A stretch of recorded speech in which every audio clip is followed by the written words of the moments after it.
Construction સાથે જોડાયેલી કંપનીઓની અંદર પણ આજે એક ઘટાડો આપણને આવતો જોવા મળી રહ્યો છે. ખાસ કરીને L&T એક દબાણમાં છે. એસીનું કાઉન્ટર એક થોડી ઘટાડા તરફી કારોબાર આજના દિવસે દર્શાવી રહ્યું છે. આ તરફ તમને IRBના કાઉન્ટરમાં થોડી ઘણી પોઝિટિવિટી છે, પરંતુ ઓવરઓલ આ કન્સ્ટ્રક્શન સેક્ટરને લઈને આપનો અત્યારે કોઈ મત બની રહ્યો છે? કારણ કે જો L&Tની અંદર આપણે હમણાં એક બહુ સારા વેલ્યુએશન જમ્પ જોઈ લીધો છે, ત્યાંથી થોડુંક કરેક્ટ થયો છે સ્ટોક, પરંતુ લાગે છે કે એક લાંબા ગાળાના પ્લેટ તરીકે જેને આપણે હંમેશા સેફ માનીએ છીએ, L&T આ ભાવ પર તમે અત્યારે ખરીદવાની સલાહ આપશો?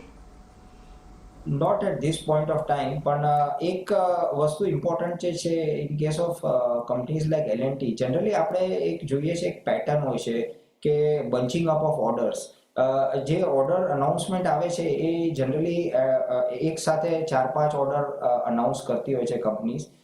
તો આઈ થિંક હમણાં ઓર્ડર ઇન્ફ્લોઝ કાંઈ એવી કોઈ મેજર અનાઉન્સમેન્ટ આવી નથી, પણ આઈ થિંક જેવી રીતે ઓર્ડર ઇન્ફ્લોઝ આવશે અને અનાઉન્સમેન્ટ થશે તો I think again the valuation will start picking up. એટલે આઈ થિંક છે definitely positive, but still I think valuation wise અહીંયાથી જે અપસાઇડ પોટેન્શિયલ છે એ લિમિટેડ દેખાઈ રહ્યું છે at this point of time. તો we would like to stay away from the stock at this point of time.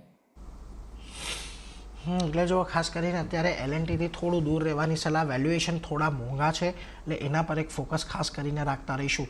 પરંતુ નીરવ